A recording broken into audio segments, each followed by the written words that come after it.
दी छोड़ सतगुरु रामपाल जी परमेश्वर जी की जय हो। परमपिता परमात्मा सारी सृष्टि के रचनहार, कुल मालिक, असंख्य ब्रह्मांडों के स्वामी, जगत गुरु, तीनों लोकों में प्रवेश करके सबका भरण पोषण करने वाले राजाधिराज, आत्माधार, नाथों के नाथ, देवों के देव, महादेव, सर्वेश्वर, महेश्वर, मृत्युंजय, अजरो अमर, आदि अनादि, सनातनी प्रभु, जगत पिता जगदीश्वर, श्री श्री 1008 की उपाधि के वास्तविक अधिकारी, अकाल मूरत शब्द स्वरूपी राम, वासुदेव, सर्वगतम ब्रह्म, परम पूज्य, प्रथम पूज्य, परम संत, परम पुरुष, परम धनी, परम दयालु, सत्य कबीर, हक्का कबीर, अल्लाह कबीर, अल्लाह अकबर, बाखबर, अल्लाह ताला, जगत के तारणहार, जगत के मुक्तिदाता, जगत के जगन्नाथ, हारे के सहारे, हिंदुओं के राम, मुसलमानों के अल्लाह, सिखों के वाहिगुरु, ईसाइयों के मसीह, दया के सागर दया निधि, करुणा के सागर करुणा निधि, स्वयंभू परिभू, संकट मोचन, कष्ट हरण, मंगल करण, दुख भंजन, अविगत कबीर, निर्विकार निर्विषम परमात्मा, अलय अलेख सतगुरु, आदि अनादि सतगुरु, असली मर्यादा पुरुषोत्तम, असली राम, असली कृष्ण, असली घनश्याम, असली मुरारी, राजाओं के राजा, महाराजाओं के महाराजा, शहंशाहों के शहंशाह, सम्राटों के सम्राट, भगवानों के भगवान, अल्लाहों के अल्लाह, प्रभुओं के प्रभु, मसीहाओं के मसीह, सच्चे वाहिगुरु, बाबाओं के बाबा, पीरों के पीर, सेठों के सेठ, जगत सेठ, सावड़सा सेठ, सर्वगुण संपन्न, अनंत कोटि कलाओं के स्वामी, अनंत कोटि ब्रह्मांडों के नायक, योगियों में महायोगी, ध्यानियों में महाध्यानी, सिद्धों में परम सिद्ध, ज्ञानियों में तत्वज्ञानी, ब्रह्म ज्ञानी, महाज्ञानी, परम ज्ञानी, सर्वश्रेष्ठ ज्ञानी, विज्ञानी, युवा कबीर, समरथ कबीर, असमवात, अमित ओझा, सच्चे रहनुमा, करीम अल्लाह, सुभान अल्लाह, दुनिया के अंतिम पैगंबर, 8 सितंबर 1951 से गांव धनाना, जिला सोनीपत, हरियाणा, भारतवर्ष की पावन भूमि पे प्रकट रियल कल की भगवान श्री नारायण साकार हरि, श्री बाबा साहेब, शब्द स्वरूपी राम, संत शिरोमणि सतगुरु रामपाल जी परमेश्वर जी के चरण कमल में साध संगति से जुड़े हुए देश विदेश से हम सभी सत्सेवक भाई बहनों का अनंत कोटि दंडवत प्रणाम।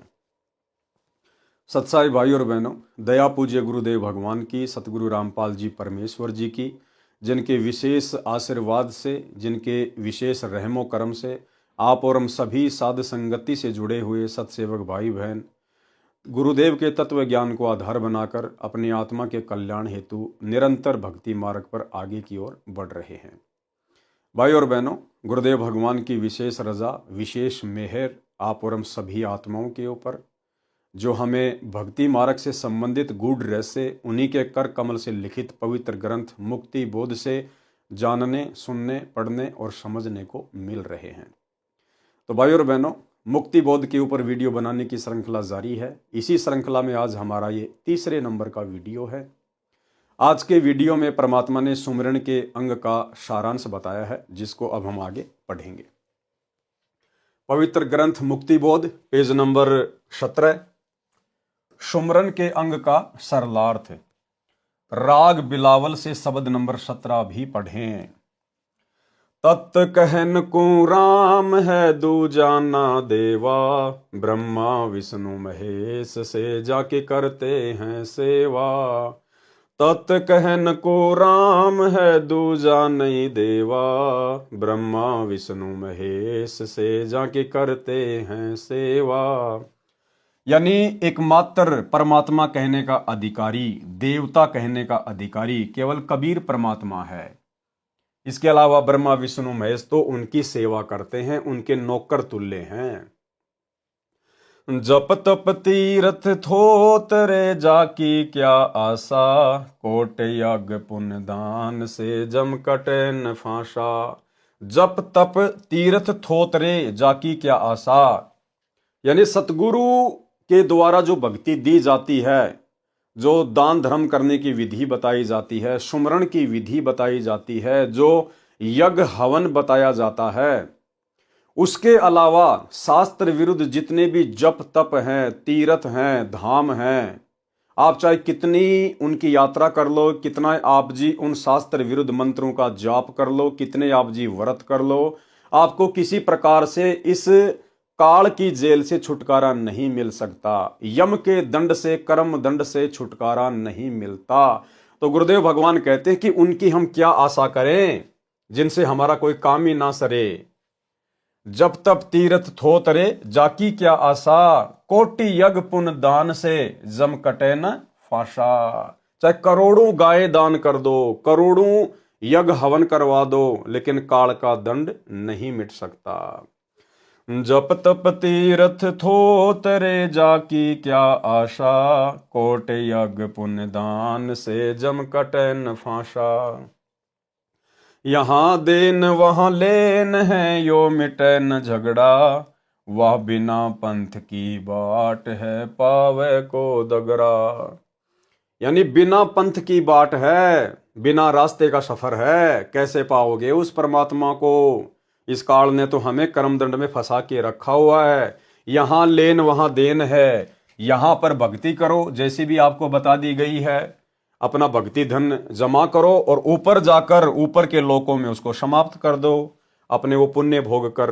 तो परमात्मा कहते हैं ये झगड़ा तुम्हारा कभी नहीं मिटने वाला। इस प्रकार से जब तक तुम पूर्ण परमात्मा की शरण में नहीं आओगे, जो पूर्ण परमात्मा कबीर देव स्वयं सतगुरु बनकर तत्वदर्शी संत बनकर धरती पर प्रकट होते हैं अपना ज्ञान देने के लिए, जब तक हम इनकी शरण में नहीं आएंगे, इनके अनुसार जब तक नहीं करेंगे, सुमरण नहीं करेंगे, दान धर्म नहीं करेंगे, तब तक हमारा काल का कर्मदंड नहीं मिट सकता। यहां देन वहां लेन है यो मिटे न झगड़ा, वहां बिना पंथ की बाट है पावे को दगरा। बिन इच्छा जो देत है सो दान कहावे, फल बाचे नहीं तास का अमरापुर जावे। परमात्मा गुरुदेव भगवान हमें दान करने की विधि बता रहे हैं कि सबसे पहली बात तो ये कि दान हमेशा सुपात्र को किया जाता है। गुरु बिन माला फेरते गुरु बिन देते दान, गुरु बिन दोनों निष्फल है चाहे पूछो वेद पुराण। गुरु बिन दान पुण्य जो करही, मिथ्या होए कभू न फल ही। और सुपात्र वर्तमान में इस पूरी पृथ्वी पर केवल सतगुरु रामपाल जी हैं और कोई सुपात्र नहीं है जो आपका ज्योति पाठ और दान का पैसा लेने का अधिकारी है। तो कहते हैं सुपात्र को ही दान करना चाहिए, और दान भी निष्काम भाव से, बिना किसी इच्छा के। कोई सांसारिक या भौतिक डिमांड इच्छा आपकी नहीं होनी चाहिए, अन्यथा वो दान आपका यहीं पे खत्म हो जाएगा। वो आपके मोक्ष में किसी प्रकार से कोई काम नहीं आएगा। और यदि हम बिना किसी इच्छा के दान धर्म करते हैं सुपात्र को, तो वो दान धर्म हमारी यहाँ की आवश्यक इच्छित सांसारिक भौतिक इच्छाओं की भी पूर्ति करेगा। यानी हमें यहां भी परमात्मा सर्व लाभ देंगे, संकट में हमारी सहायता करेंगे, और वो दान हमारा मोक्ष में भी सहायक होगा। इसलिए गुरुदेव भगवान साधक को कह रहे हैं कि जब भी आप दान पुण्य करो, ज्योति पाठ करो, तो निष्काम भाव से करो, मन में कोई इच्छा मत रखो सिवाय मोक्ष के, आत्म कल्याण के, फिर वो दोनों जगह काम करेगा। बिन इच्छा जो देत है सो दान कहावे, फल बाचे नहीं तास का अमरापुर जावे। सकल दीप नोखंड के छतरी जिन जीते, सो तो पद में ना मिले विद्या गुण चीते। सकल दीप नोखंड के छतरी जिन जीते और सो तो पद में ना मिले विद्या गुण चीते। यानी परशुराम जैसे जिन्होंने पूरी पृथ्वी के क्षत्रियों को काट दिया था, कहते हैं वो भी इस जंग को जीत नहीं पाया, यहीं काल के चक्कर में फंसा हुआ है जन्म और मरण में, क्योंकि बिना सतगुरु की सत भक्ति के यम दंड मिट ही नहीं सकता। कोटि उनचा पृथ्वी जिन दीनी दाना, परशुराम अवतार कुकीनी कुर्बाना। कंचन मेर सुमेर रे आए सब माही, कामधेनु कल वृक्ष रे सोदान कराही। सुर नर मुनि जन से वही सनकादिक ध्यावे, शेष सहस मुख रटत है जक पार ना पावे। यानी भाई और बहनों, आप और हमारा सौभाग्य देखिए, आप वर्तमान में इस कलयुग की पिछली पीढ़ी में जिस पूर्ण परमात्मा को, कबीर देव को, सतगुरु रामपाल जी परमेश्वर जी को, जो कि भक्ति और मुक्ति के दाता हैं, कहते हैं सुर नर मुनिजन। सुर यानी जितने भी देवता हैं, नर यानी जितने भी इंसान हैं, बड़े बड़े साधक हैं, मुनिजन सेव ही यानी जिसकी पूजा करते हैं, शनकादिक ध्यावें, शेष सहस यानी जो शेष नाग है वो भी अपने 1000 मुख से उस परमात्मा का नाम रटता है, जपता है, लेकिन उसके बाद भी वो उस पूर्ण परमात्मा की गति को प्राप्त नहीं हो पा रहे, उनको वो वास्तविक नाम प्राप्त नहीं है, इन सबको वो वास्तविक सतगुरु प्राप्त नहीं है, जो बड़े सौभाग्य से आज आप और हमें प्राप्त है। तो उनके द्वारा किए जाने वाला इतना प्रयास भी विफल है, बेकार है। और आप और हमें आज वो परमात्मा मिल गया जिनकी सत्य भक्ति से थोड़े समय में यदि हम मर्यादा में रहकर इस भक्ति मार्ग पर डटे रहे तो हम पूर्ण मोक्ष प्राप्त कर सकते हैं। तो आप और हम भाई बहन, बिचली पीढ़ी वाले, ये सुर नर मुनिजन सनकादिक शेषनाग, इन सब से कितने परम सौभाग्यशाली हैं। सुर नर मुनिजन से वही सनकादिक ध्यावे, शेष सहस मुख रटत है जाका पार ना पावे। ब्रह्मा विष्णु महेश रे देवा दरबारी, शंख कल्प युग हो गए जाके खुले न तारी। सर्व कला संपूर्ण रे सब पीरन का पीरा, अनंत लोक में गाज है जाका नाम कबीरा। आज वो कबीर परमात्मा हमें प्राप्त हो चुके हैं। परले संख असंख रे पल माही बिहानी, गरीबदास निज नाम की महिमा हम जानी। यानी गरीबदास जी हमें बता रहे हैं कि इस निज नाम की कितनी जबरदस्त महिमा है। ये निज नाम कितना जबरदस्त है, आपके सदा सदा के लिए 84 के यम फंद को समाप्त कर देगा। वाणी नंबर 1-2। गरीब ऐसा अवगत राम है, आदि अंत ना कोई, वार पार कीमत नहीं, अचल हिरंबर सोई। गरीब ऐसा अविगत राम है, अगम अगोचर नूर, सुन स्नेही आदि है, सकल लोक भरपूर। यानी अविगत राम यानी कबीर परमेश्वर सतगुरु रामपाल जी की महिमा की गई है। संत गरीबदास जी ने जिसको अविगत राम परम दिव्य पुरुष कहा है, वह कबीर परमेश्वर काशी शहर में जुलाई की भूमिका किया करता था और वर्तमान में गांव धनाना, जिला सोनीपत, हरियाणा में प्रकट होकर इस परमेश्वर ने आप और हमें जगाने के लिए आज एक सामान्य संत की, एक आम व्यक्ति की भूमिका की है। गरीब सब पदवी के मूल हैं, सकल सिद्धि हैं तीर, दास गरीब सतपुरुष बजो, अविगत कला कबीर। गरीब अनंत कोटि ब्रह्मांड का, एक रति नहीं भार, सतगुरु पुरुष कबीर हैं, कुल के सिरजनहार। गरीब हम सुल्तानी नानक तारे, दादू को उपदेश दिया, जाति जुलाहा भेद न पाया, काशी माहे कबीर हुआ। यही सतगुरु रामपाल जी जिन्होंने 650 साल पहले काशी में कबीर जुलाही की भूमिका की।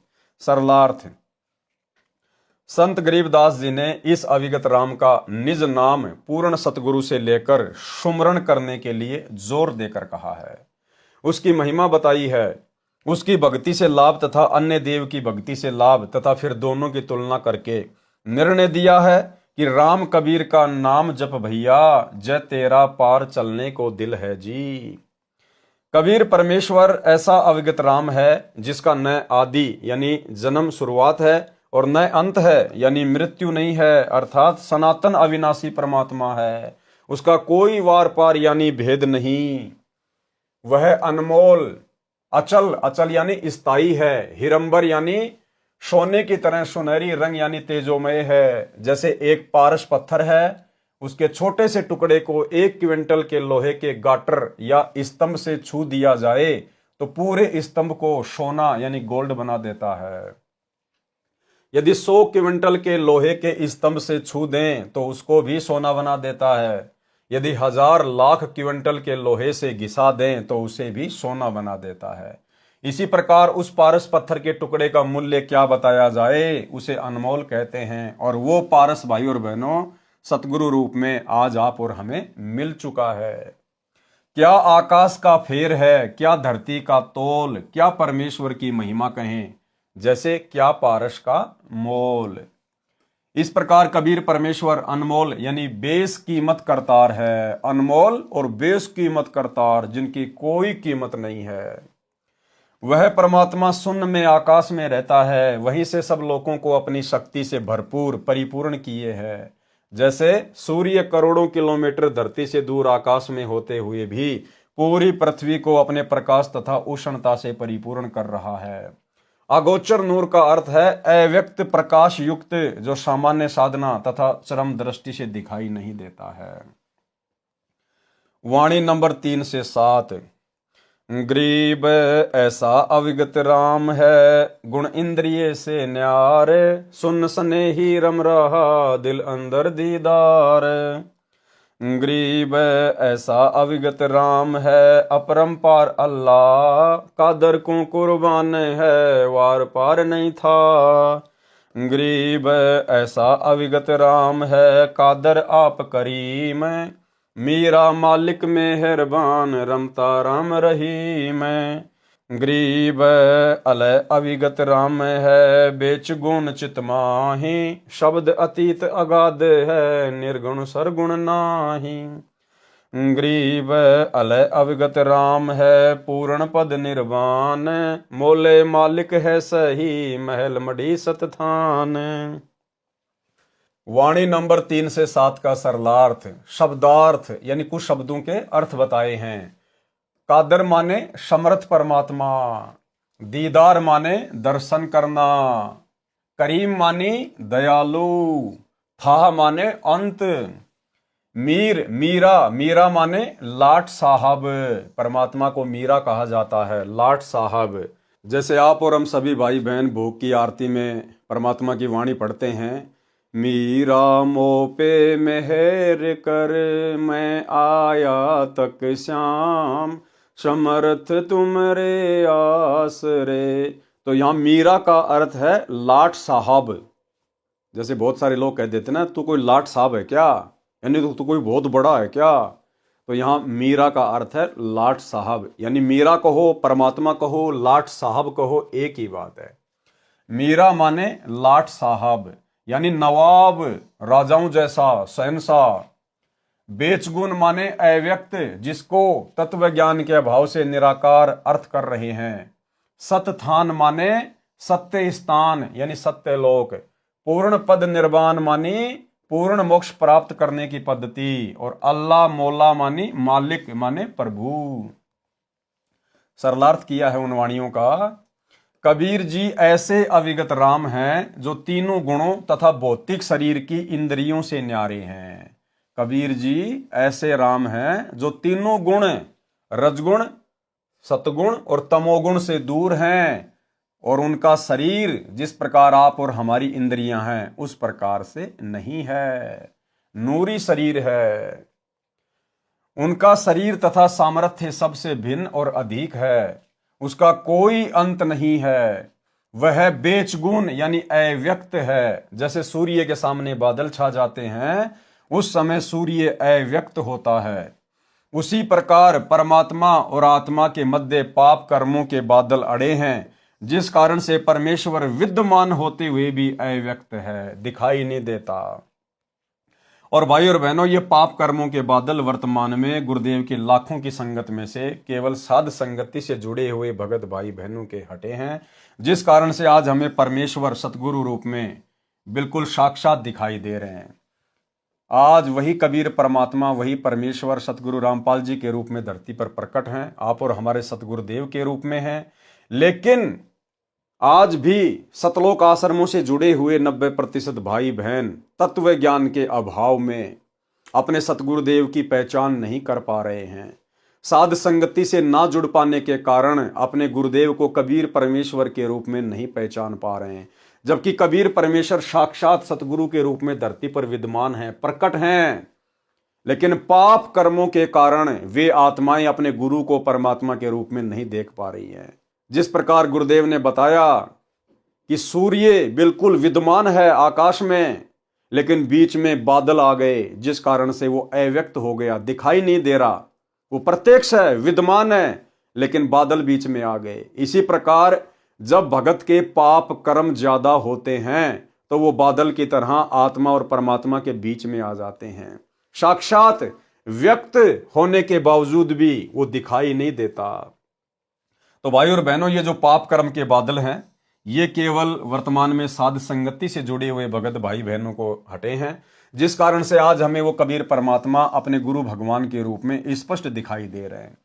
और हमने घर घर में परमेश्वर का आसन लगा दिया, सभी सत्सेवक भाई बहनों ने परमेश्वर का बेड लगा दिया, और गीता अध्याय 3 श्लोक 13 के अनुसार इस परमेश्वर को, पूर्ण परमात्मा को प्रतिदिन भोग लगाया जाता है, भोग की आरती के साथ। तो आप और हमें स्पष्ट दिखाई दे रहे हैं। क्यों? क्योंकि गुरुदेव की भक्ति से, गुरुदेव के आशीर्वाद से, हमारी भाव और श्रद्धा से हमारे जो पाप कर्म रूपी बादल थे वो हट गए हैं। उसी प्रकार परमात्मा और आत्मा के बीच पाप कर्मों के बादल अड़े हैं, जिस कारण से परमेश्वर विद्यमान होते हुए भी अव्यक्त है, दिखाई नहीं देता। ग्रीब जैसे सूरज के आगे बदरा, ऐसे कर्म छयारे, प्रेम की पवन करे चित मंजन, झलके तेज नयारे। भावार्थ, सत्य साधना शास्त्रोक्त विधि से करने से परमात्मा के प्रति प्रेम उत्पन्न होता है। सुमरण यानी सुमरण करना, जाप करना।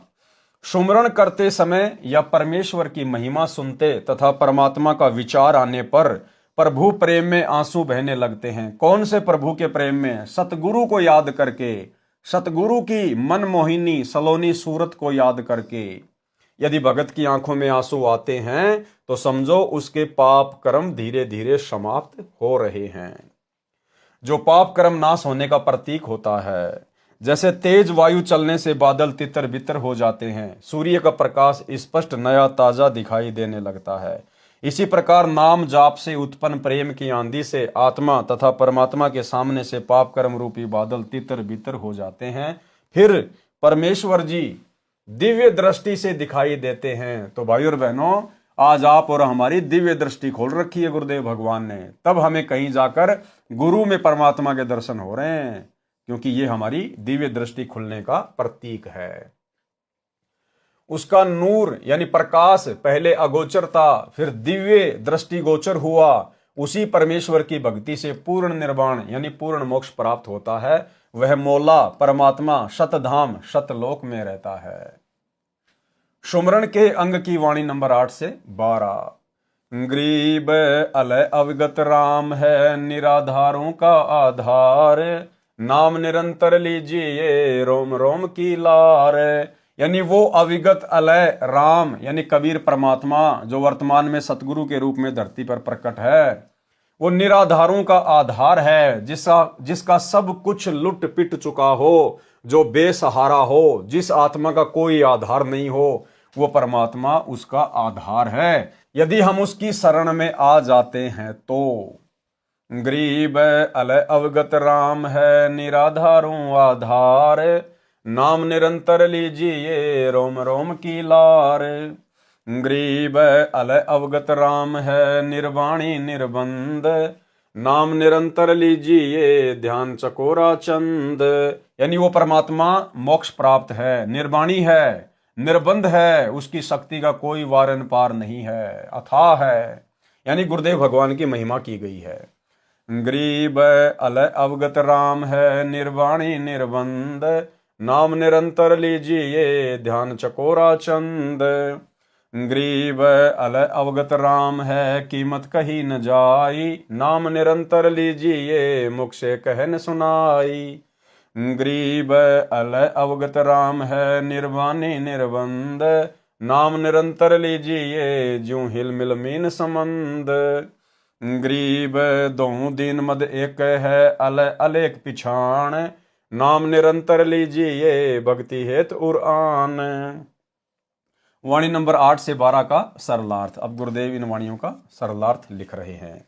उस अविगत राम कबीर के निज नाम यानी वास्तविक नाम का जाप सुमरण निरंतर करो। यानी जिस भी भगत भाई को प्रथम नाम मिला है या सतनाम मिला है या गुरुदेव से सार नाम मिला है, उसको निरंतर अन्य समस्त चिंताओं का परित्याग करके और निरंतर उस नाम का सुमरण करते रहना चाहिए।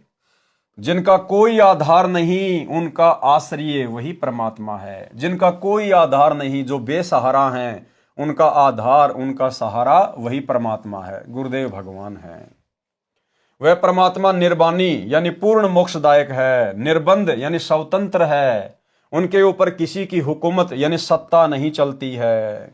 वह कुल का मालिक है। क्या कह रहे हैं भाई और बहनों? वह कुल का मालिक है। कौन? सतगुरु। विशेष संदेश नंबर 71, उसमें गुरुदेव भगवान कह रहे हैं कि ये काल ब्रह्म अर्जुन को गीता का ज्ञान देते समय कह रहा है कि अर्जुन, यदि तुझे पूर्ण मोक्ष प्राप्त करना है तो गीता अध्याय 4 श्लोक 34 में वर्णित उस तत्वदर्शी संत की शरण में जा, उसको भली भांति दंडवत प्रणाम कर, आधीनी के साथ पेश आ, तब वो महात्मा तुझे तत्व ज्ञान का उपदेश करेंगे और वही कुल का मालिक है। यानी काल ब्रह्म अर्जुन को कह रहा है कि वो तत्वदर्शी संत ही कुल का मालिक है, कुल का मालिक।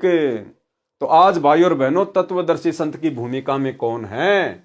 सतगुरु रामपाल जी। तो सतगुरु रामपाल जी कौन है? कुल के मालिक। और कुल का मालिक कौन होता है? कबीर परमात्मा। सुनिए छोटा सा सत्संग। 15वें अध्याय के 17वें श्लोक में कहा कि उत्तम पुरुषत्व ने परमात्मा ही उदारते हैं। उत्तम पुरुष, पुरुषोत्तम श्रेष्ठ परमात्मा तो कोई और है?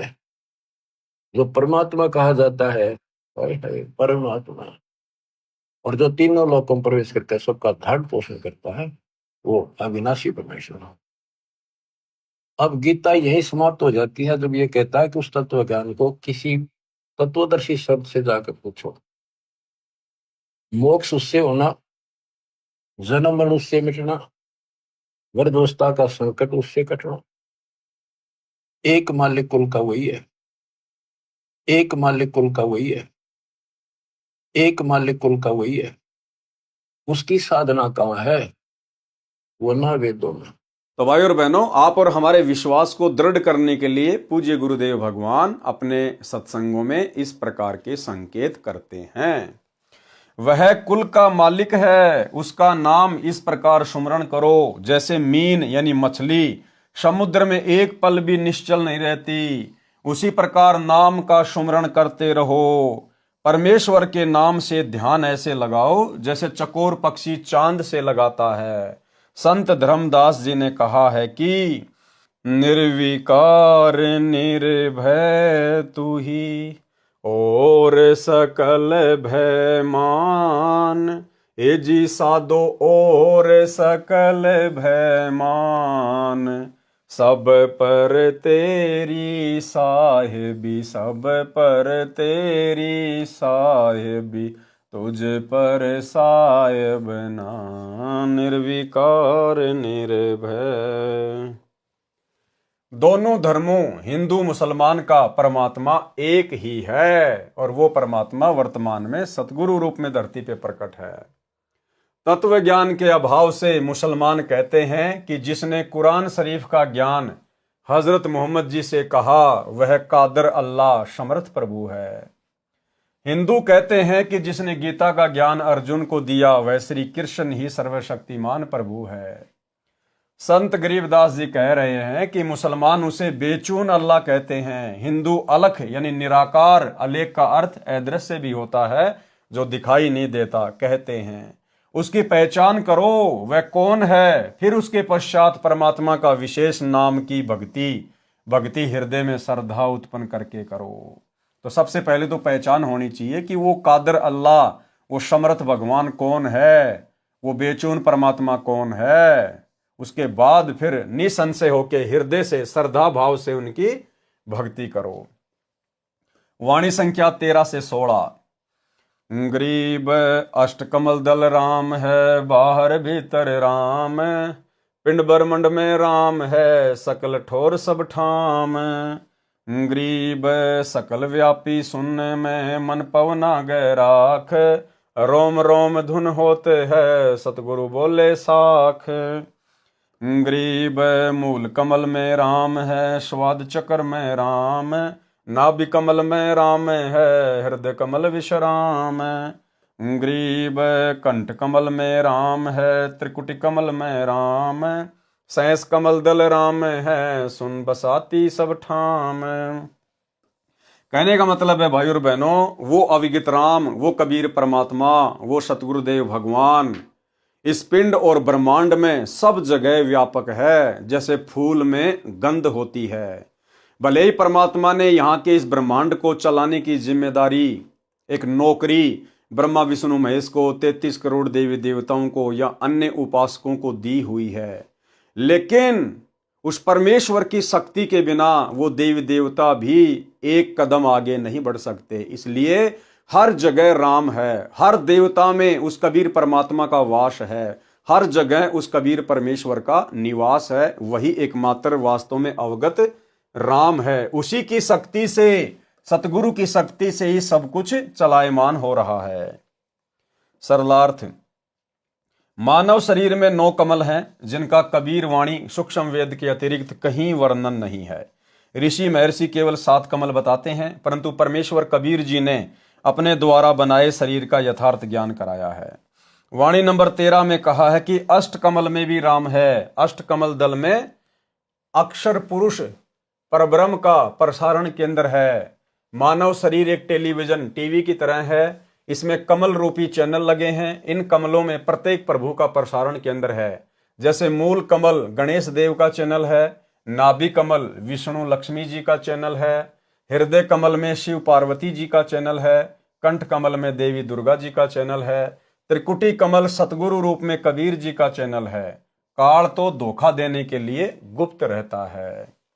त्रिकुटी कमल से पहले छठा संगम कमल है। अब ये जानकारी आप और हमारे लिए बहुत ज्यादा इंपॉर्टेंट है भाई और बहनों।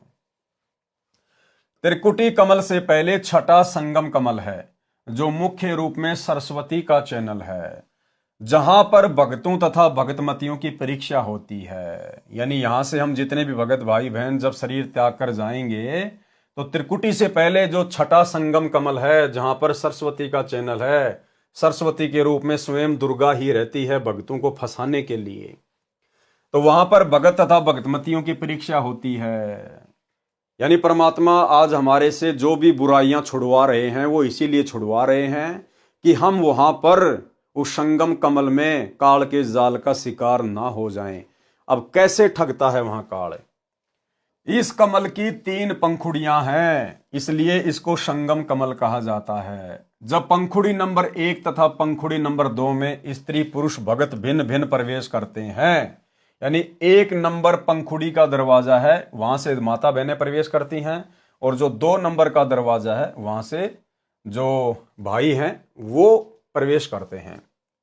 वहां पर स्त्री भक्तमतियों को पुरुष रूप में काल के सुंदर दूत अपनी अदाओं से लुभाते हैं। वहां पे काल ने ड्यूटी लगा रखी है।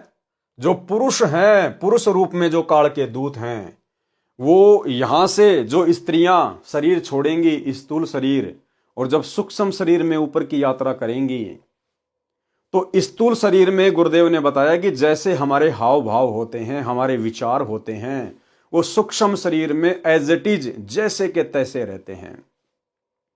और हम वहां पर उन काल के सुंदर और लुभावना रूप बनाकर जो माता बहनों को ठगने का प्रयास करेंगे अपनी अदाओं से, उनके जाल में वो माता बहनें फंस जाती हैं। क्योंकि यहां भी उनकी आदत ऐसी होती है, आश्रमों में आते जाते समय या आम व्यावहारिक समाज में उनकी आदत उसी प्रकार से बिगड़ी हुई होती है। जो सत्संग के वचन सुनकर भी नहीं सुधर पाती हैं, फिर उन माता बहनों को वहां पर वो सुंदर पुरुष अपनी अदाओं में फंसा लेते हैं। उसको पता नहीं चलेगा उन माता बहनों को, उनको तो यही रहेगा कि हम तो सत्संग में जा रहे हैं, हम तो आश्रम में जा रहे हैं, हम तो अपने गांव में बैठे हैं। ये नहीं पता चलेगा कि शरीर छूट गया और हम त्रिकुटी की यात्रा कर रहे हैं, बिल्कुल भी नहीं। इसलिए परमात्मा सतगुरुदेव भगवान बार बार जोर देते हैं कि हमने इस गंदी वृत्ति को यहीं पर समाप्त कर देना है। और देखो भाई और बहनों, कितनी बड़ी दया है गुरुदेव भगवान की। इसलिए दास बारंबार कहता है कि साध संगति भक्ति मार्ग का ट्रेनिंग सेंटर है।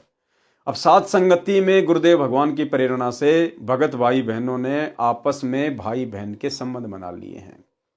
जो पति पत्नी के रिश्ते में थे, अब इस मार्ग में आने के बाद उन्होंने भाई बहन के संबंध स्थापित कर लिए।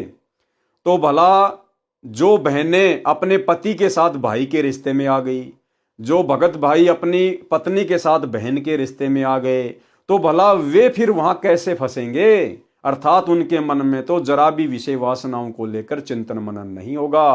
वो तुरंत समझ जाएंगे और सावधान हो जाएंगे जैसे वर्तमान में शतलोक आश्रमों में यदि कोई भगत भाई बहन उल्टी हरकतें करते हैं या साध संगति से जुड़ी हुई कोई निकम्मी आत्मा उल्टी हरकत करती है तो तुरंत सत्सेवक भाई बहन उनको समझाते हैं, उनको जगाते हैं कि तुम क्या कर रहे हो भैया, अरे मोक्ष प्राप्ति के लिए जुड़े हैं सतगुरु से, ये गंदे कर्म करते करते तो असंख्य योग बीत गए, 84 लाख योनियों में जाओगे, यही कर्म करोगे, ये मनुष्य देह मिली है, इसका सदुपयोग कर लो। तो भला अन्य भगत भाई बहनों को ज्ञान आधार से जो समझाते हैं और जो स्वयं भी उन कुकर्मों से दूर हैं, फिर वे आत्माएं वहां पर सचेत हो जाएंगी, वो ध्यान ही नहीं देंगी उनकी तरफ कि हमारा इनसे क्या लेना देना। यही बातें तो गुरुदेव भगवान हमारे को दिन रात बताया करते थे। तो साध संगति भक्ति मार्ग का ट्रेनिंग सेंटर है। और दूसरी तरफ सतलोक आश्रम, अब वहां की स्थिति स्वयं गुरुदेव भगवान अपने मुख कमल से बयान कर रहे हैं कि इन आश्रमों के तो कोऑर्डिनेटरों की भी अभी तक गंदी वृत्ति नहीं निकली है। अपनी गुरु बहनों के प्रति कितनी अश्लील नजर है, कैसी कैसी गंदी हरकतें करते हैं ये, कैसे कैसे इनके विचार हैं। आप स्वयं गुरुदेव के मुख कमल से सुन लीजिए कि इन आश्रमों में अभी तक क्या हो रहा है। सुनिए। विचार करना होगा कि हम कौन है, कहां से आए। आपस में खेचातानी रखते हो अभी भी भगत हो गए। अच्छे इंसान तो जगत वाले बिना करते ऐसा जैसे भगत कर रही है। अच्छे इंसान तो जगत वाले बिना करते ऐसा जैसे भगत कर रही है। अच्छे इंसान तो जगत वाले बिना करते ऐसा जैसे भगत कर रही है। किसी को छोटी सी सेवा दे देते, कोऑर्डिनेटर बना दिया, वो ने सोचा मैं खुदा बन गया। और इतना शिक्षा तो पड़े, मजदूर बनो सीखो, मजदूर।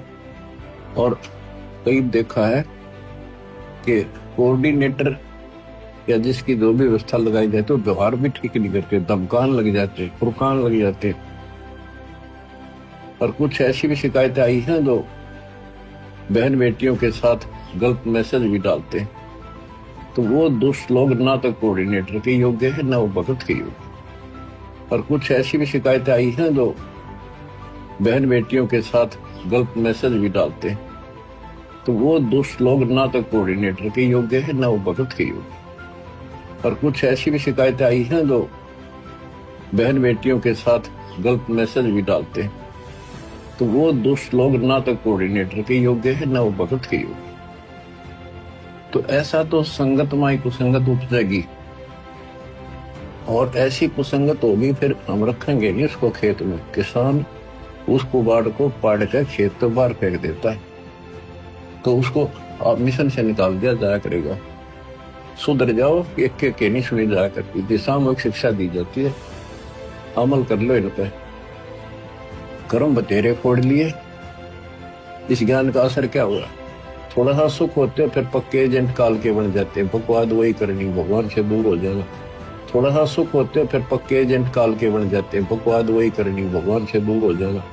थोड़ा सा सुख होते फिर पक्के एजेंट काल के बन जाते, बकवाद वही करनी, भगवान से दूर हो जाना। तो भाई और बहनों, ये दया गुरुदेव भगवान की वर्तमान में साध संगत पर है, और हमने इस दया को इसी प्रकार से बना के रखना है ताकि हम संगम कमल में काल के जाल का शिकार ना हो। वहां पर स्त्री भक्तमतियों को पुरुष रूप में काल के सुंदर दूत अपनी अदाओं से लुभाते हैं। जिन स्त्रियों का मन भक्ति के कारण निश्चल हो चुका है, यानी जिन माता बहनाओं का मन भक्ति के कारण निश्चल हो गया है, डगमग नहीं है, वे उनके जाल को समझकर अपने गंतव्य की ओर बढ़ जाती हैं। और जो कच्ची होती हैं वे वही आड़ पकड़ जाती हैं, वो उनके चक्रों में आ जाती हैं, उनकी अदाओं पे आकर्षित हो जाएंगी। वो उनको दूत वहां बने सुंदर एकांत स्थान पर ले जाकर उनसे यौन संबंध बनाकर भ्रष्ट करके काल जाल में फंसाकर सरस्वती रूप में विराजमान दुर्गा देवी के पास ले जाते हैं। वह उस भगतमती को बहुत प्यार देती है, कौन? दुर्गा, तथा अपने स्थान पर रख लेती है। कुछ दिन उपरांत धर्मराज के दरबार में ले जाकर उसका हिसाब करवाया जाता है। तत्पश्चात उसके पुण्य तथा भक्ति कर्म अनुसार स्वर्ग में अप्सरा बना दी जाती है। इसी प्रकार पुरुष भगत पंखुड़ी 2 में प्रवेश करते हैं। वहां पर 72 करोड़ सुंदर अप्सराएं रहती हैं। उन पुरुषों को वे अपनी अदाओं से लुभाकर जाल में फंसाती हैं। किन पुरुषों को? जो यहां पर उसी प्रकार की गंदी सोच में लिप्त रहेंगे, भक्ति करते करते भी जिनकी गंदी सोच नहीं निकली है। जैसे कुछ ही समय पहले सात संगति से दो आत्माओं को निकाला गया है, भगत राजेश दास और एक भगतमती थी, उसका नाम मुझे वर्तमान में ध्यान नहीं आ रहा। वो दिल्ली की रहने वाली थी। उनकी अश्लील चैट उनके मोबाइल में पकड़ी गई। बाहर संगत में तो भाई बहन होने का दिखावा कर रहे थे, अंदर ही अंदर काल टूटी, पता नहीं चलेगा बिल्कुल भी। तो हमने तो हमेशा यही सोच के भक्ति करनी है कि हम तो त्रिकुटी पे खड़े हैं, और यदि हमसे जरा सी भी चूक हो गई अब हमारा तो सारा बना बनाया काम बिगड़ जाएगा। तो उन दोनों के लिए वो जयपुर की सात संगति वो त्रिकुटी थी, त्रिकुटी। और वहां से उनको परमेश्वर ने रिजेक्ट मार दिया, क्योंकि ये गंदगी भक्ति मार्ग में नहीं चलेगी। अगर भक्ति करते करते हमारी ऐसी गंदी सोच रही तो फिर हम वहां पर संगम कमल में काल के उन दूतों के हत्थे चढ़ जाएंगे, उन अप्सराओं के हत्थे चढ़ जाएंगे, उन सुंदर पुरुषों के हत्थे चढ़ जाएंगे, और फिर हमें काल अपने जाल में फंसा के ले जाएगा। क्या फायदा फिर यहां पर इतना त्याग करने का, इतना दान करने का, इतनी भक्ति करने का। तो हमने सावधान रहना है। जो उस जाल को इस ज्ञान से समझ जाता है वह उनकी ओर देखता तक नहीं है। अपने गंतव्य का अर्थ है उद्देश्य वाले स्थान, यानी त्रिकुटी की ओर जाने वाली तीसरी पंखुड़ी वाले मार्ग की ओर चलते रहते हैं। यानी सतगुरु हमें संकेत करते रहेंगे, उस हिसाब से हम चलते रहेंगे। जो कच्चे भगत होते हैं, सत्संग में भी इसी तरह टेढ़े मेढ़े देखते रहते हैं, वे भी उन सुंदर जालिम अप्सराओं की अदाओं से आकर्षित होकर एकांत स्थान की ओर पेशाब या पानी पीने के बहाने खिसक जाते हैं। जैसे वो राजेश दास जयपुर की सात संगति में जिसको आउट कर दिया गया, वो सत्संग में बार बार मोबाइल फोन लेकर बाहर जाके, एक दीवार थी उसके नीचे बैठकर कि मुझे कोई नहीं देख रहा, अंदर सारे सात संगत वाले गुरुजी की महिमा कर रहे हैं, और वहां बैठकर वो बातें करता था, वो अश्लील चैटिंग किया करता था। तो इसी प्रकार से वहां होगा, वो अप्सराएं उस मजनू को पकड़ के ले जाएंगी एकांत स्थान पर, और उसको लगेगा मुझे यहां कोई नहीं देख रहा, मैं बिल्कुल सुरक्षित हूं। जैसे वो डंडे के पास में बैठ के मोबाइल पे बात कर रहा था कि मैं सुरक्षित हूं, लेकिन भैया सुरक्षित कोई नहीं है। जो कच्चे भगत होते हैं, सत्संग में भी इसी तरह टेढ़े मेढ़े देखते रहते हैं, वे भी उन सुंदर जालिम अप्सराओं की अदाओं से आकर्षित होकर एकांत स्थान की ओर पेशाब या पानी पीने के बहाने खिसक जाते हैं। आगे वह अप्सरा संकेत करके आगे आगे चल पड़ती है, पीछे पीछे मजनू भगत इधर उधर देखता हुआ अपने आप को सुरक्षित जानकर उस काल के कूप में गिरकर नष्ट हो जाता है। उसको भी कुछ दिनों उपरांत उसी अप्सरा के साथ धर्मराज की कोर्ट में भेजकर उसके कर्मों का हिसाब करवाकर स्वर्ग में कर्मानुसार देवपद या पार्षद पद देकर उसको ठग लिया जाता है।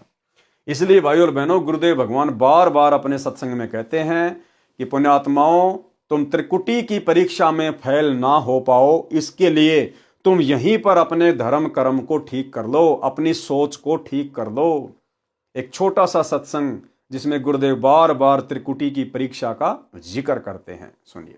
बताया जाता है कभी अपनी नियत किसी के दूसरे के धन पे या पराई स्त्री पे भूल कर सपने में भी नहीं करना।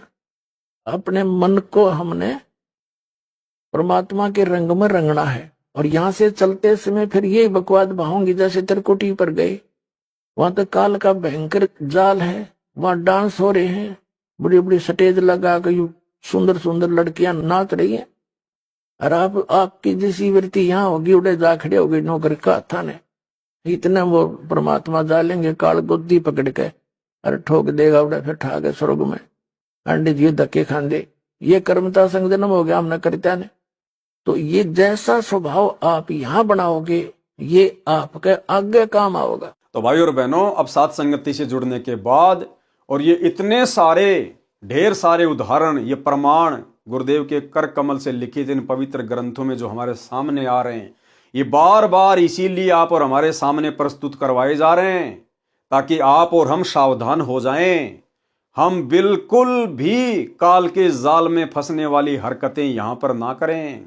पर नारी को देखिए बहन बेटी के भाव, कहे कबीर काम नाश का यही सहज उपाय। पर नारी और पर धन हमने मिट्टी समझकर चलना पड़ेगा, मिट्टी समझकर, क्योंकि हमें तो सबसे बड़ा धन सतगुरु मिल गया, भक्ति धन मिल गया। अगर यहां पर हमारी सोच नहीं सुधरी, हमारे आचार विचार में परिवर्तन नहीं आया, तो हम त्रिकुटी की परीक्षा में पास नहीं हो पाएंगे। जो भगत या भगतमती परीक्षा पास करके उस तीसरी पंखुड़ी में यानी सत्य मार्ग पर चलकर त्रिकुटी में प्रवेश कर जाते हैं, वे एक परीक्षा से और गुजरते हैं। इस तीसरी पंखुड़ी के मुख्य द्वार को संगम कहते हैं। जैसे भारत देश के उत्तर प्रदेश के इलाहाबाद शहर के पास गंगा दरिया तथा जमुना दरिया एक हो जाती है, तीसरी दरिया सरस्वती नीचे से आकर मिलती बताई गई है, उस स्थान को संगम कहा जाता है। इसी प्रकार यह छठा कमल संगम कमल भी कहा जाता है। सातवां त्रिकुटी कमल है, इसमें दो पंखुड़ी हैं, एक सफेद तथा दूसरी काली। सफेद स्थान पर परमेश्वर कबीर जी सतगुरु रूप में विराजमान हैं। जैसे मेरे रामपाल दास से दीक्षा प्राप्त भक्तों के लिए मेरा रूप बनाकर परमेश्वर मिलते हैं, यानी होते तो गुरुदेव भगवान स्वयं ही हैं, ये स्वयं कबीर परमात्मा है, स्वयं ही ये सतगुरु हैं, लेकिन अपने आप को छुपाते हुए कह रहे हैं। दीक्षा प्राप्त भक्तों के लिए मेरा रूप बनाकर परमेश्वर मिलते हैं। काल ब्रह्म भी धोखा करने के लिए सतगुरु का रूप बनाता है। जिन भक्तों ने ज्ञान ठीक से समझ रखा होता है, वे सतनाम तथा सारनाम का सुमरण करके जांच करते हैं।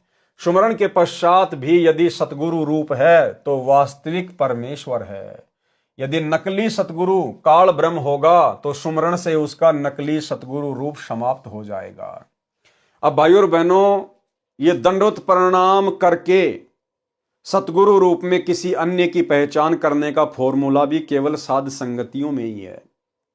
सतलोक आश्रमों से जुड़े हुए भाई बहनों को, सतगुरु रामपाल जी परमेश्वर जी के बेटा बेटी भाई बंधु रिश्तेदारों को, इनको किसी को दंडोत प्रणाम तक भी करना नहीं आता है। जो विधि गुरुदेव भगवान ने बताई है उस विधि से ये लोग दंडोत प्रणाम नहीं करते, तो भला त्रिकुटी पर ये लोग कैसे बच पाएंगे?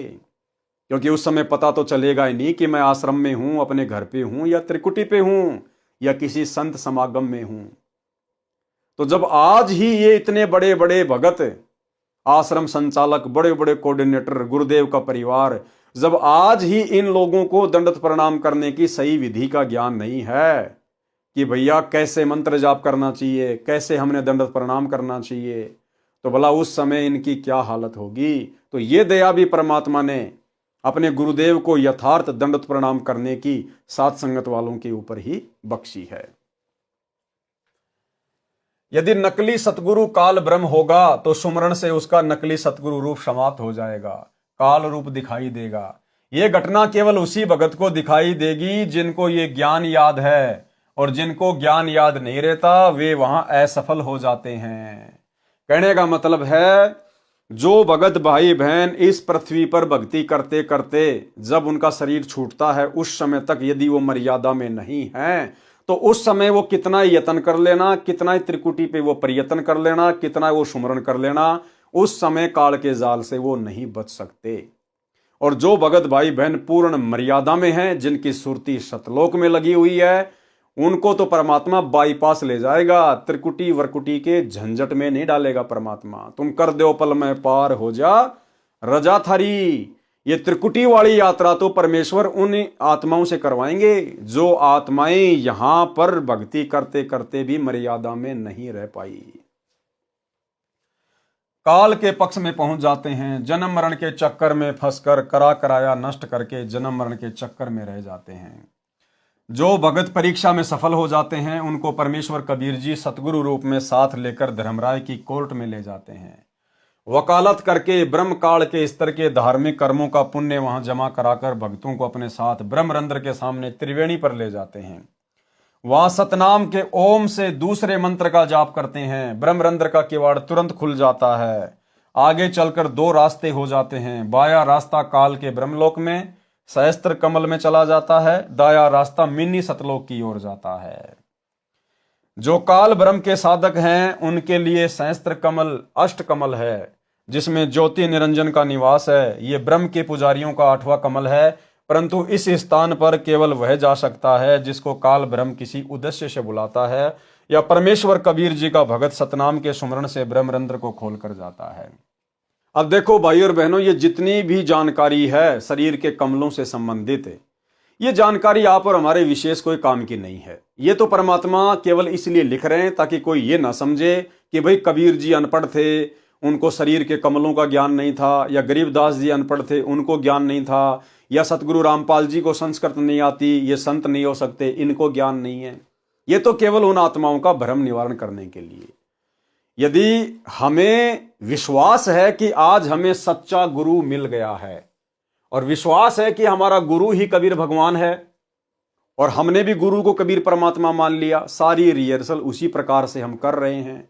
नकली भगवानों को हमने अपने घर से बाहर निकाल दिया। दाढ़ी मूछ वाली कबीर जी की फोटो को हम भगवान नहीं मानते, ना हम जून के महीने में उसका कबीर प्रकट दिवस मनाते। और यदि हम मर्यादा में रहकर भक्ति कर रहे हैं तो भाई और बहनों, हमने इन कमलों की जानकारी से कोई लेना देना नहीं है। आगे का कार्य फिर कबीर परमेश्वर सतगुरु रामपाल जी का है। भाई और बहनों, यदि हमने जयपुर से दिल्ली जाना है और हमारे पास में बस का टिकट है और हम अपनी उचित सीट पर बैठ गए हैं और बस चल पड़ी है, तो हमने बार बार विंडो से मुंह निकालकर देखने की जरूरत नहीं है कि दिल्ली कहां सी है, दिल्ली कहां सी है, क्या आ गया, क्या आ गया। अगर वो बस ओके है, आपकी टिकट पक्की है और आपकी सीट कंफर्म है और आप बैठे हुए हैं, तो वो बस आपको दिल्ली ही ले जाकर उतारेगी। आपको बार बार देखने की जरूरत नहीं है दिल्ली आई नहीं आई, दिल्ली आई नहीं आई।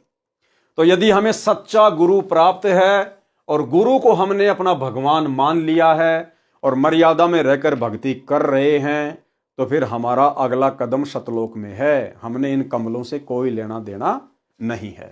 परमेश्वर कबीर जी का भगत सतनाम के सुमरण से ब्रह्मरंध्र को खोल कर जाता है। जहां दो रास्ते ब्रह्मरंध्र के बाद आते हैं, वहां जाते ही ओम का जाप अपने आप बंद हो जाता है। यानी जब ये जीवात्मा इस काल ब्रह्म के 21 ब्रह्मांडों को पार कर जाती है, तो काल का ओम नाम का सुमरण जो हमें सतनाम में दिया जाता है, वो ऑटोमेटिक बंद हो जाता है।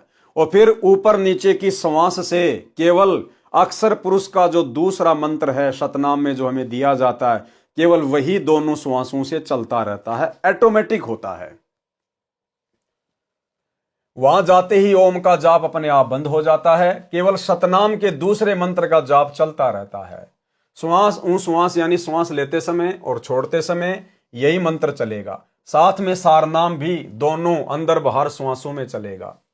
गरीब सोहम सोहम धुन लगे, दर्द बंद दिल माही, सतगुरु पर्दा खोल ही अगम दीप ले जाही। दाईं ओर चलने पर वह अष्ट कमल आएगा जो अक्षर पुरुष वाला चैनल है, जिसकी 10 पंखुड़ियां हैं। इसके आगे मिनी सतलोक है जो 9वां कमल है। इसकी असंख्य पंखुड़ियां हैं। परम अक्षर पुरुष यानी सत्य पुरुष का चैनल है। इस प्रकार प्रत्येक कमल में राम यानी प्रभु है, परंतु पूर्ण परमात्मा सत्य पुरुष कुल का मालिक होने से प्रत्येक कमल में अपनी अदृश्य शक्ति से विद्यमान रहता है, जैसे फूल में गंध रहती है। इस 9वें कमल का संबंध हृदय कमल जो चौथा कमल शिव पार्वती का है उसमें भी है। मिनी सतलोक वाला सीन दृश्य वहां भी टीवी की तरह एक कोने में चलता रहता है। वहां परमेश्वर अन्य रूप में होने से पहचान नहीं आता, उसे कोई ऋषि जानकर विशेष महत्व नहीं देते। संत गरीबदास जी ने कहा है कि सकल व्यापी यानी सब कमलों तथा सर्व ब्रह्मांडों में व्यापक परमात्मा शून्य यानी आकाश में रहता है। उसकी सत्ता सब पर है। वह सकल व्यापी यानी वासुदेव है। गीता अध्याय 3 श्लोक 15 में सर्वगतम ब्रह्म का अर्थ है सर्वव्यापी ब्रह्म यानी वासुदेव परम अक्षर ब्रह्म है। हे साधक, तू मन तथा श्वास को नाम मंत्र पर दृढ़ता से लगाए रखे। वाणी नंबर 17 से 21। गरीब अचल अभंगी राम है, गलताना दमलीन, सुरत नृत्य के अंतरे बाजे अनहद बीन। गरीब राम कहा तो क्या हुआ, उर्मे नहीं यकीन, चोर मुझे घर लूटे ही 5-25-3। गरीब एक राम कहते राम हैं, जिनके दिल हैं एक, बाहर भीतर रम रहा पूर्ण ब्रह्म अलेख। गरीब राम नाम निज सार है, मूल मंत्र मन माही, पिंड ब्रह्मंड से रहित है, जननी जाया नाही। गरीब राम रटत ना ढील कर, हरदम नाम उचार, अमी महारस पीजियो यो तत् बारंबार। सरलार्थ, संत गरीबदास जी ने अपनी आंखों देखकर बताया है कि कबीर परमेश्वर ही अचल यानी स्थायी, अभंगी यानी कभी नष्ट न होने वाला एवरलास्टिंग है। नाम का जाप सुरती तथा नृत्य से यानी ध्यान लगाकर करने से सतलोक में होने वाली धुन सुनाई देने लगेगी। यदि पूर्ण विश्वास के साथ राम नाम यानी दीक्षा में प्राप्त मंत्र का जाप नहीं किया तो नाम जपाने जप के बराबर है। उस साधक पर पांचों विकार काम क्रोध मोह लोभ अहंकार तथा प्रत्येक की 5-5 प्रकृति जो कुल 25 हैं तथा तीनों गुण रजगुण सतगुण तमगुण मिलकर ये चोर आपके जीवन रूपी श्वास धन को मुस रहे हैं यानी चुरा रहे हैं। मुसना यानी चोरी करना, तेरे शरीर रूपी घर को लूट रहे हैं। इसलिए गुरुदेव भगवान कहते हैं कि नाम को हमेशा विशेष कशक के साथ ही जाप करना चाहिए, सुरती नृत्य से ध्यान लगाकर संसार की सभी चिंताओं से मुक्त होकर।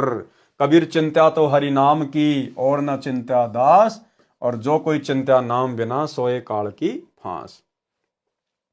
जिन साधकों का दिल परमात्मा में रम यानी लीन हो गया वे एक परमात्मा का नाम जाप करके राम हो जाते हैं। कौन? जिन्होंने अपने गुरु को ही भगवान मान लिया, गुरु को ही परमात्मा मान लिया। एक परमात्मा में, यहां कहा जा रहा है एक परमात्मा में।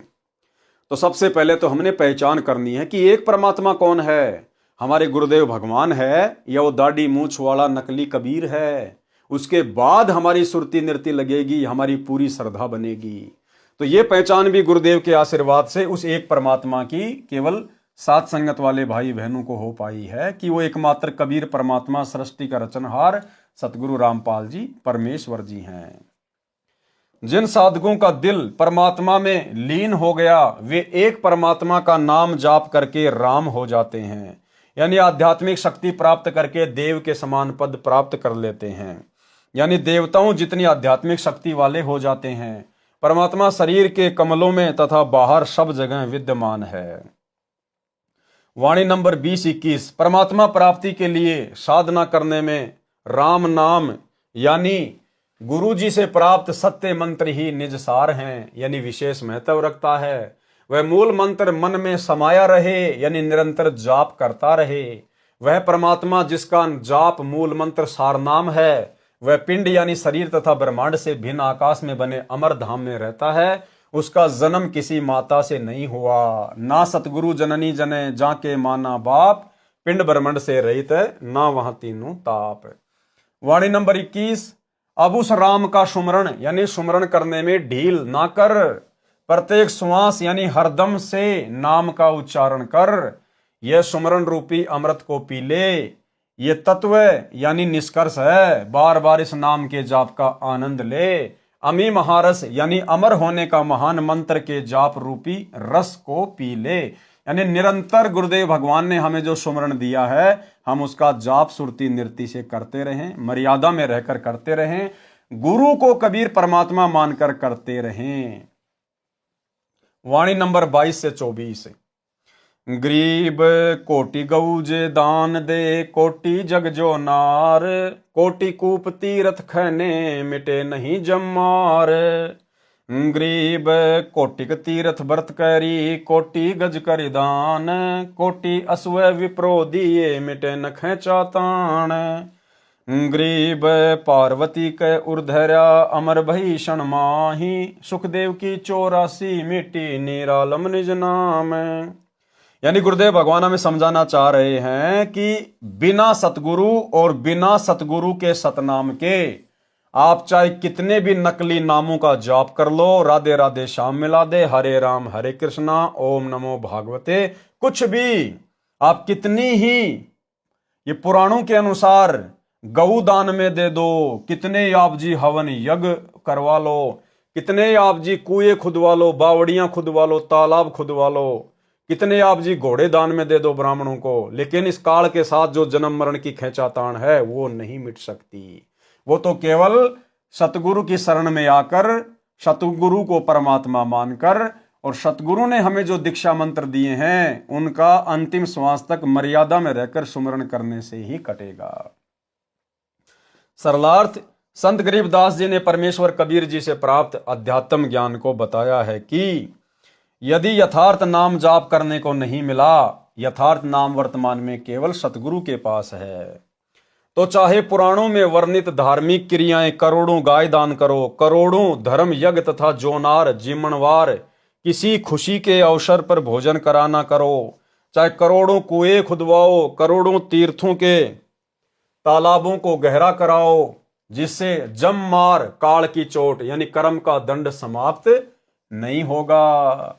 चाहे करोड़ों तीर्थों का भ्रमण करो, करोड़ों व्रत रखो, करोड़ों हाथी दान करो, चाहे करोड़ों घोड़े ब्राह्मणों को दान करो, उससे जन्म मरण तथा कर्म के दंड से होने वाली खींचातान यानी दुर्गति समाप्त नहीं हो सकती। भक्ति मुक्ति के दाता सतगुरु भक्ति मुक्ति के दाता, और उस साहिब के हुक्म बिना नहीं तरवर पात हिलनता। केवल गुरु ही भक्ति और मुक्ति के दाता हैं।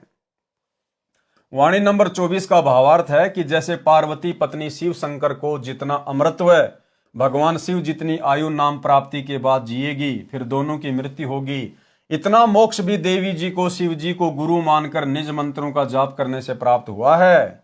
ऋषि वेद व्यास जी के पुत्र सुखदेव जी को अपनी पूर्व जन्म सिद्धि का अहंकार था, जिस कारण से बिना गुरु धारण किए ऊपर के लोकों में सिद्धि से उड़कर चला जाता था।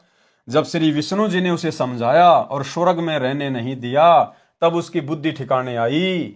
राजा जनक से दीक्षा ली, तब सुखदेव जी की उतनी मुक्ति हुई जितनी मुक्ति उस नाम से हो सकती थी।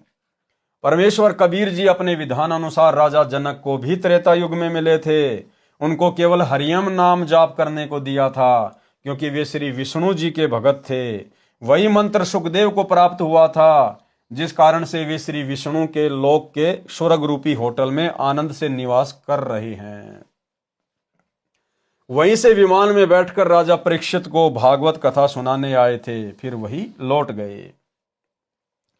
ग्रीब ऋषभ देव के आइया कवि नामे करतार, नो योगेश्वर में रमा जनक विदेही उधार।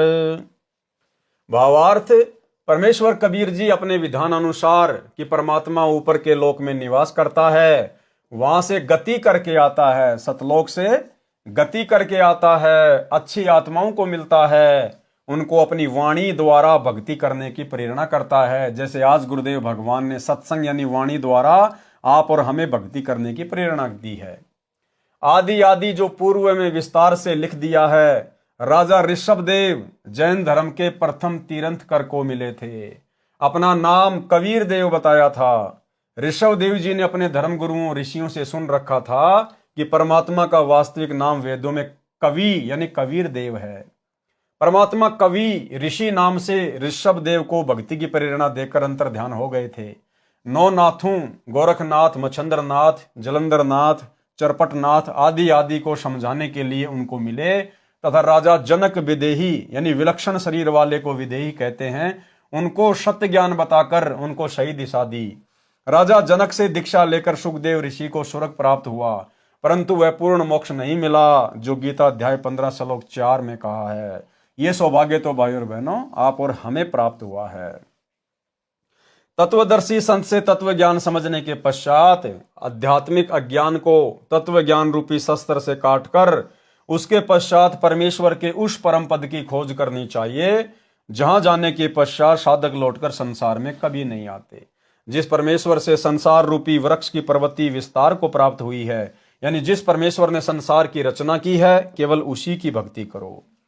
यानी जब हमें सतगुरु मिल जाए और सतगुरु का जब हमें तत्व ज्ञान सुनने को मिल जाए, सतगुरु का तत्व ज्ञान सबसे बड़ा शस्त्र है जो अज्ञान, पाखंड और शास्त्र विरुद्ध साधनाओं का सत्यानाश कर देता है।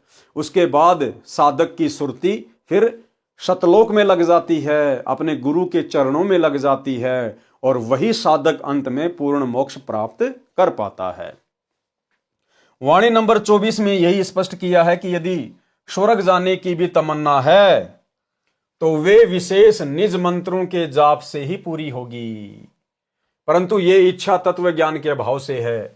जैसे गीता अध्याय 2 श्लोक 46 में बहुत सटीक उदाहरण दिया है कि सब ओर से परिपूर्ण जलाशय प्राप्त हो जाने पर छोटे जलाशय में मनुष्य का जितना प्रयोजन रह जाता है, उसी प्रकार तत्व ज्ञान की प्राप्ति के पश्चात विद्वान पुरुष का वेदों यजुर्वेद सामवेद अर्थर्वेद ऋग्वेद में प्रयोजन रह जाता है।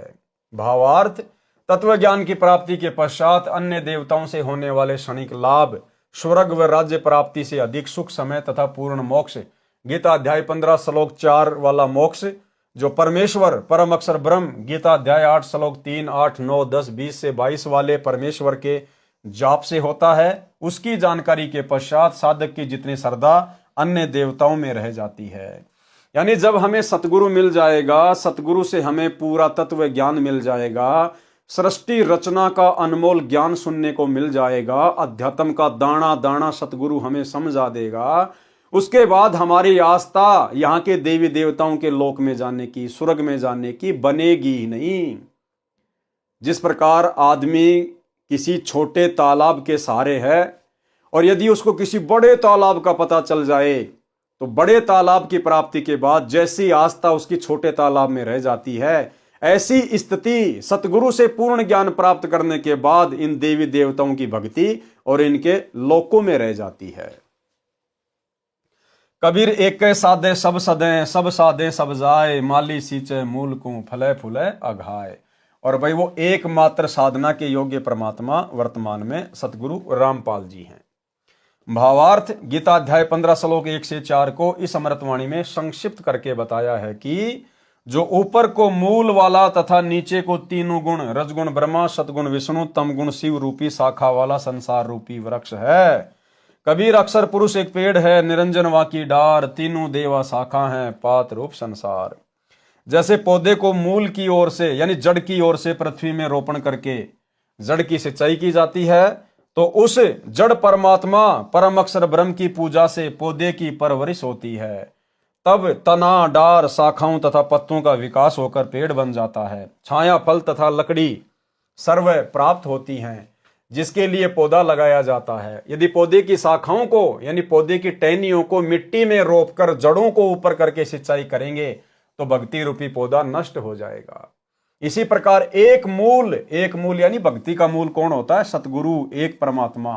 इसी प्रकार एक मूल परम अक्षर ब्रह्म रूप परमेश्वर की पूजा करने से सर्वदेव विकसित होकर साधक को बिना मांगे फल देते हैं, जिसका वर्णन गीता अध्याय 3 श्लोक 10 से 15 में भी है। इस प्रकार ज्ञान होने पर भगत का प्रयोजन उसी प्रकार अन्य देवताओं से रह जाता है, जैसे झील की प्राप्ति के पश्चात छोटे जलाशय में रह जाता है।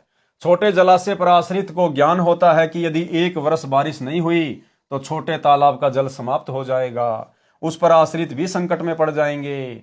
झील के विषय में ज्ञान है कि यदि 10 वर्ष भी बारिश न हो तो भी जल समाप्त नहीं होता। इसी प्रकार सतगुरु के तत्व ज्ञान से भगत को यह पता चल जाता है कि यदि मैंने सतगुरु की भक्ति नहीं की, सतलोक वाली भक्ति नहीं की, और यदि देवी देवताओं की भक्ति करके इनके लोक में चला गया तो यहाँ तो थोड़े समय का सुख है, उसके बाद फिर मेरे को 84 लाख योनियों में डाला जाएगा, नरक में डाला जाएगा। इसलिए फिर उस साधक की आस्था उन देवी देवताओं में और उनके लोकों में जाने की बनेगी नहीं। फिर वो केवल बड़ी झील के निकट जाने का प्रयास करेगा, सतलोक की भक्ति करेगा, जहां पर सर्व सुख हैं, अखंड सुख हैं। वह व्यक्ति छोटे जलाशय को छोड़कर तुरंत बड़े जलाशय पर आश्रित हो जाता है। भले ही छोटे जलाशय का जल पीने में झील के जल जैसा ही है, परंतु पर्याप्त व चिरस्थायी नहीं है। इसी प्रकार अन्य देवताओं रजगुण ब्रह्मा, सतगुण विष्णु, तमगुण शिव जी की भक्ति से मिलने वाले स्वर्ग का सुख बुरा नहीं है, परंतु क्षणिक है, यानी थोड़े समय के लिए है, पर्याप्त नहीं है। इन देवताओं तथा इनके अतिरिक्त किसी भी देवी देवता, पितर व भूत पूजा करना गीता अध्याय 7 श्लोक 12 से 15, 20 से 23 में मना किया है। इसलिए भी इनकी भक्ति करना शास्त्र विरुद्ध होने से व्यर्थ है, जिसका गीता अध्याय 16 श्लोक 23-24 में प्रमाण है। कहा है कि शास्त्र विधि को त्याग कर मनमाना आचरण करने वालों को न तो सुख प्राप्त होता है, न सिद्धि प्राप्त होती है, और न ही परम गति यानी पूर्ण मोक्ष की प्राप्ति होती है, अर्थात व्यर्थ प्रयत्न है। गीता अध्याय 16 श्लोक 23, इससे तेरे लिए अर्जुन कर्तव्य यानी जो भक्ति कर्म करने चाहिए और अकर्तव्य यानी जो भक्ति कर्म न करने चाहिए उसके लिए शास्त्र ही प्रमाण है। यानी शास्त्रों को आधार मानकर निर्णय लेकर शास्त्रों में वर्णित साधना करना योग्य है। ठीक इसी प्रकार भाई और बहनों, वर्तमान में सतगुरु रामपाल जी के हिसार जेल जाने के बाद 2014 बरवाला कांड के बाद से संगत गीता अध्याय 16 श्लोक 24 का प्रयोग नहीं कर रही है। आज सतलोक आश्रम मैनेजमेंट हरियाणा ने गुरुदेव के कलयुगी परिवार ने संगत को धर्म संकट की स्थिति में डाल दिया है, संगत को चौराहे पे लाके खड़ा कर दिया है। टोटल भक्ति विरुद्ध कर्म, और वो भी गुरु का आदेश बताकर पीले पर्चे निकाल निकाल कर करवाया जा रहा है। जैसे गांव धनाना में अपने आश्रम चलाने के लिए, गांव वालों को खुश करने के लिए 1 करोड़ रुपए की लागत से बैडमिंटन का स्टेडियम बना दिया, जो गुरु के विधान के विपरीत है। सतलोक आश्रम धनाना में 10 एकड़ जमीन में बहुत बड़े हॉस्पिटल का काम शुरू कर दिया गया, जो कि गुरु के सत्संगों के विपरीत है। गोहाना की जांट धर्मशाला का 5वां फ्लोर, जो लगभग 1 करोड़ रुपए की लागत से बनेगा, सतगुरु रामपाल जी के बड़े बेटे वीरेंद्र ने ठेका ले लिया, जो कि टोटल भक्ति और नियमों के विपरीत है।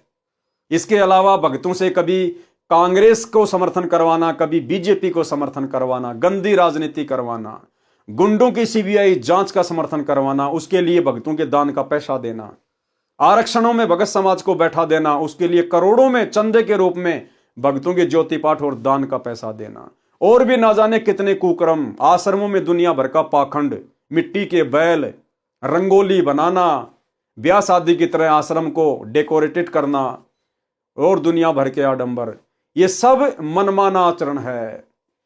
लेकिन भगत समाज गीता अध्याय 16 श्लोक 24 का प्रयोग नहीं कर रहा कि कौन से भक्ति कर्म करने योग्य हैं और कौन से भक्ति कर्म ना करने योग्य हैं।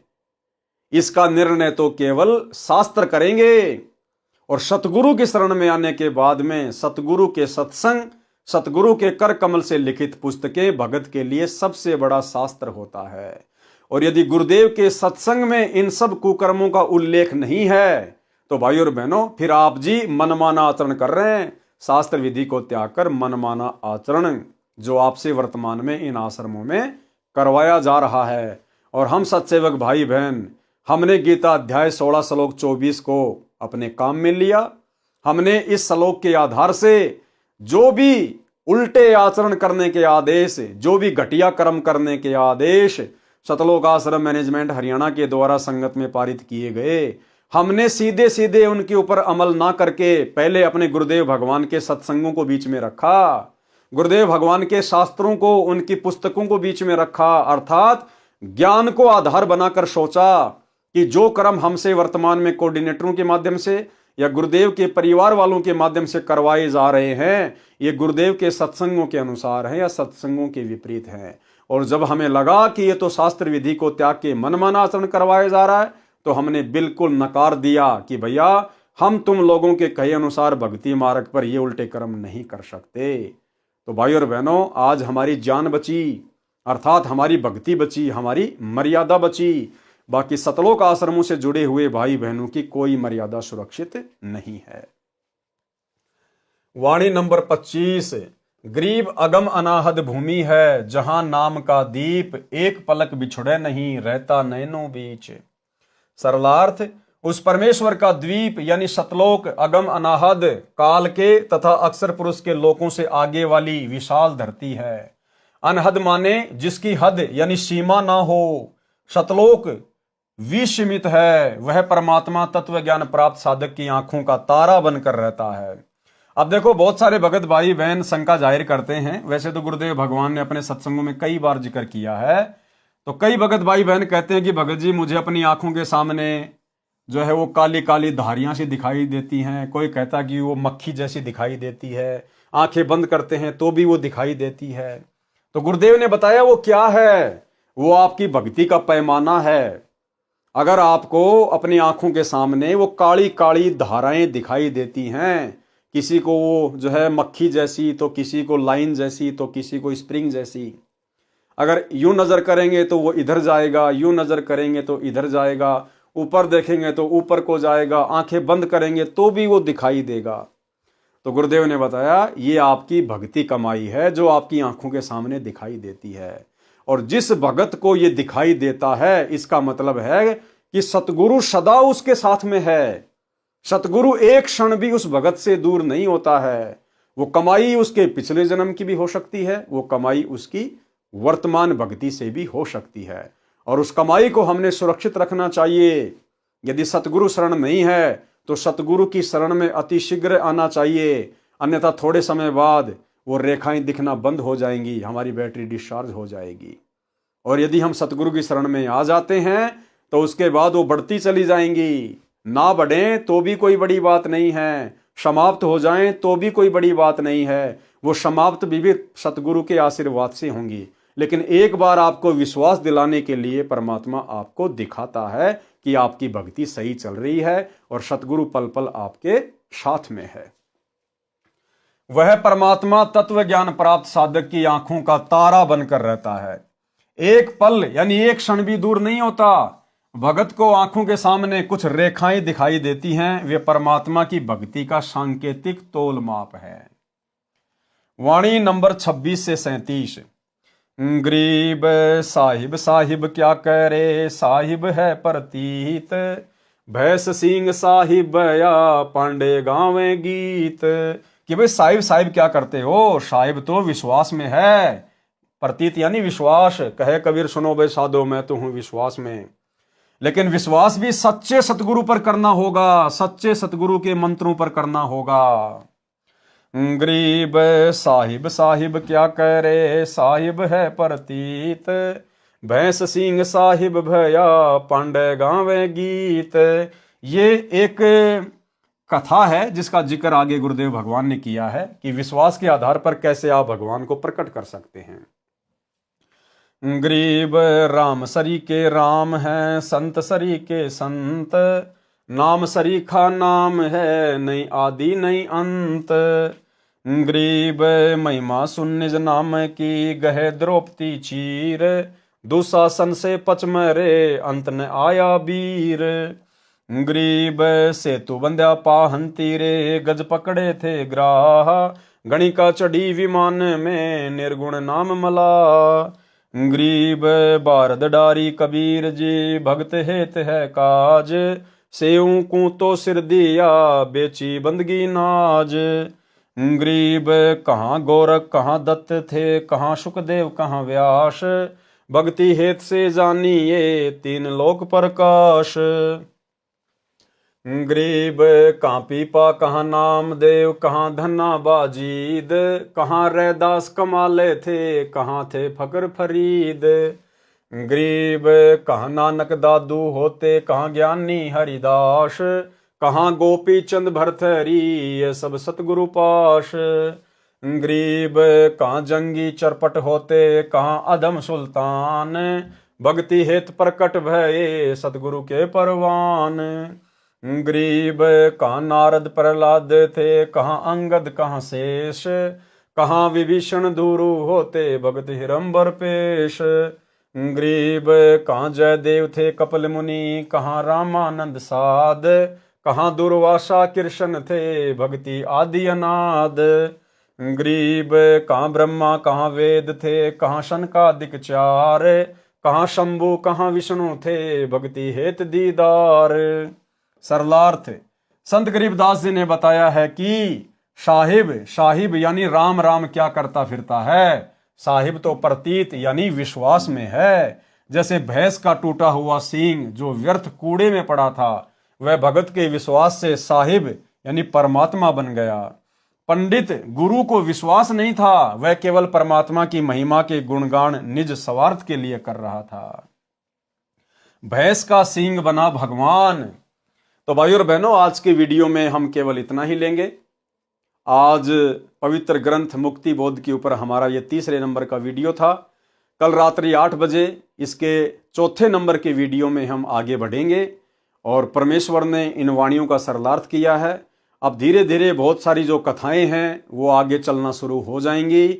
उन कथाओं के माध्यम से हमारा विश्वास बढ़ेगा, हमारी दृढ़ता बढ़ेगी और धीरे धीरे हम इसी प्रकार से अपने गुरुदेव के प्रति पूर्णतया समर्पित हो जाएंगे और हमें इतना ज्ञान हो जाएगा, इतनी जानकारी हो जाएगी, और ज्ञान से ही भय बनता है, भय बिना भक्ति नहीं होती, और हम कभी सौपन में भी सतगुरु की मर्यादा तोड़ने का ख्याल अपने दिमाग में नहीं लाएंगे, तभी हम भक्ति मार्ग पर सफल हो पाएंगे। तो आज की वीडियो में केवल इतना ही। कल रात्रि 8 बजे फिर जुड़िए। तब तक गुरुदेव भगवान हम सबको आज्ञा दें, इजाजत दें, आशीर्वाद दें। बंदी छोड़ सतगुरु रामपाल जी भगवान की जय हो।